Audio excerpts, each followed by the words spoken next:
السلام عليكم ورحمة الله وبركاته. عاملين ايه؟ يا رب تكونوا بخير. النهاردة هنعمل مع بعض الفطير المشلتت. هنعمله بطريقة سهلة جدا.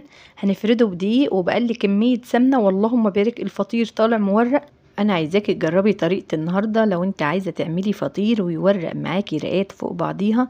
بجد طالع تحفة، وكمان طري بعد السوا، كذا رق جوه بعضيه. لو تعملي الفطير وبيطلع معاكي مش مورق وكمان بينشف معاكي بعد السوا.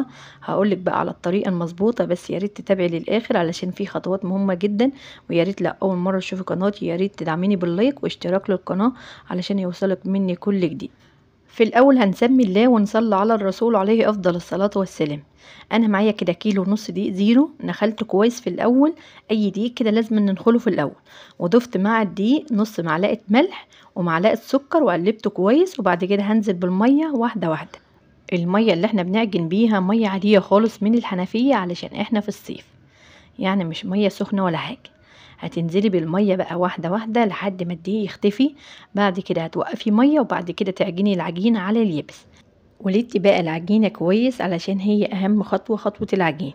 وزي ما بقولك في اي معجنات يا ريت ما تعجنيش العجينه في الاول طريه علشان هتغلبك جدا.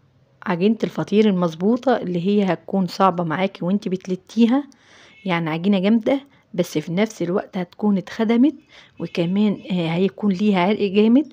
لو حابه بقى ان انت تريحي العجينه نص ساعه هتريحيها، حابه ان انت تشتغلي فيها مفيش اي مشاكل خالص. بس اهم حاجه ان انت تظبطي العجينه علشان الفطير يورق معاكي. بجد عجينه مظبوطه 100%، وقعدت معايا ربع ساعه كده خدمتها ولتتها كويس. انا هشتغل في العجينه على طول، مش هسيبها ترتاح. لو انت حابه بقى تخليها ترتاح علشان تبقى سهله جدا معاكي في الفرد، هتسيبيها نص ساعه وتغطيها بكيس علشان ما تعملش معاكي طبقه ناشفه. انا هقطع العجينه وهعملهم 4 فترات، يعني انا كده عملت الكيلو ونص 4 فترات. لو انت بقى عايزاه اكبر من كده او اصغر من كده دي يرجع لك انت في الاخر.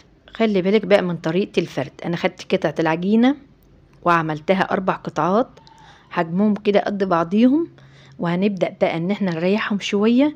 كل بقى ما العجينة هترتاح كل ما هتبقى سهلة جدا في الفرد. كل 4 قطع هعملهم فطيرة واحدة.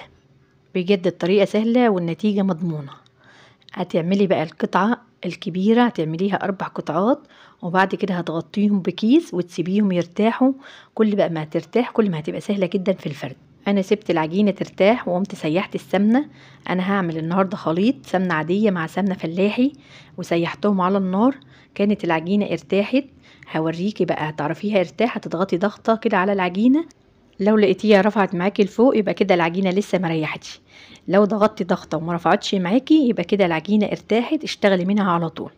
هناخد بقى اول قطعة وهنرش رشة دقيق فوق ورشة دقيق تحت، ونفرد بقى العجينة ونوسعها لحد ما يبقى سمكها كده شفاف. انا بعمل الفطير المشلتت بكذا طريقة، بس بصراحة مفيش الا طريقة النهاردة هي اللي عجباني علشان بقلي كمية سمنة.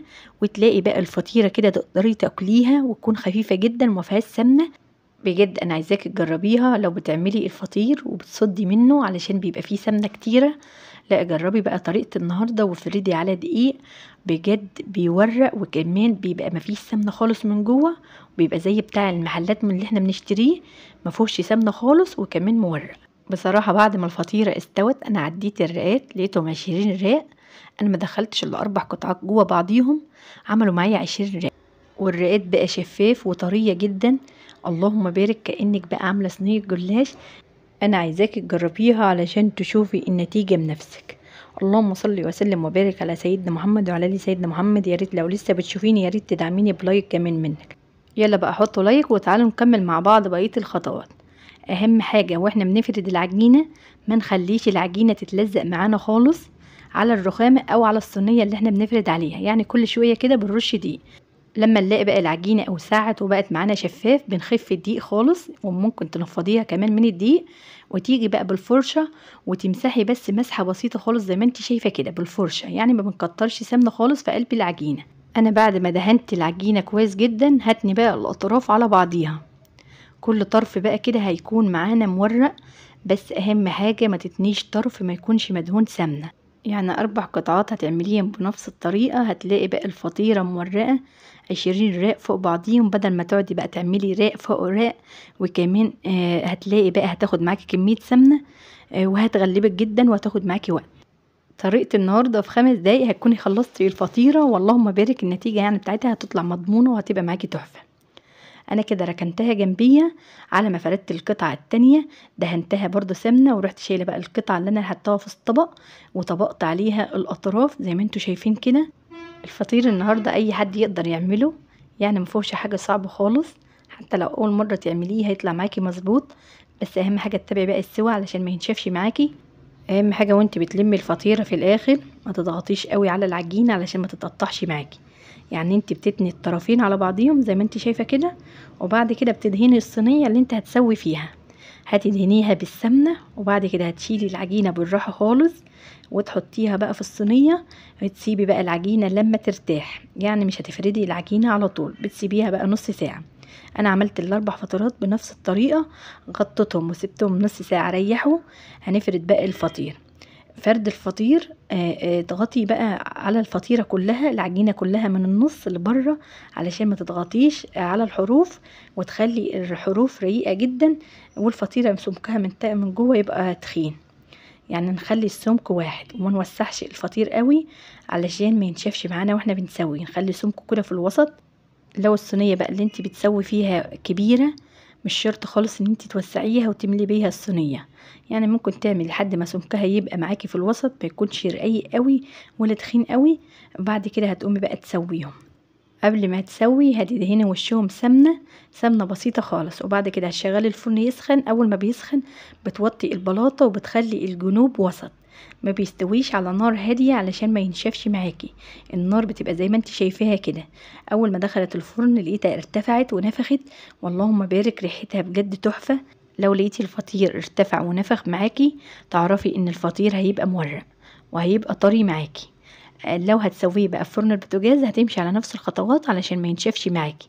ولو هتسويه على عين البوتاجاز بتوطي النار في الاول لحد ما الصينية تسخن، وبعد كده بترفعي النار شوية علشان ما ينشفش معاكي.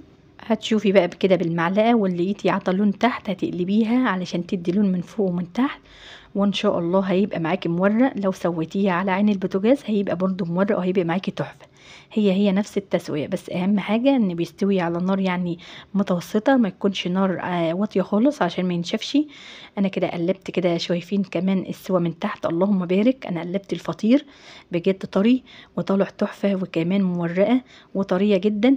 اتمنى بقى ان انت تمشي على كل خطوة علشان يطلع معاكي مظبوط. وتعالوا بقى نشوفه من جوه. شايفين بقى كده يا جماعة رايق جدا زي الجلاش وطري جدا. اهم حاجة الفطير في الاخر يبقى معاكي طري. لو بينشف هقولك بقى ان انت سويتيه على نار شديدة، اول ما يطلع معاكي من الفرن غطيه بكيس ومن فوق الكيس كده فوطة هيبقى معاكي طري. اتمنى بجد ان انت تعملي بقى بلايك واشتراك للقناة، واستناني في فيديو جديد. السلام عليكم.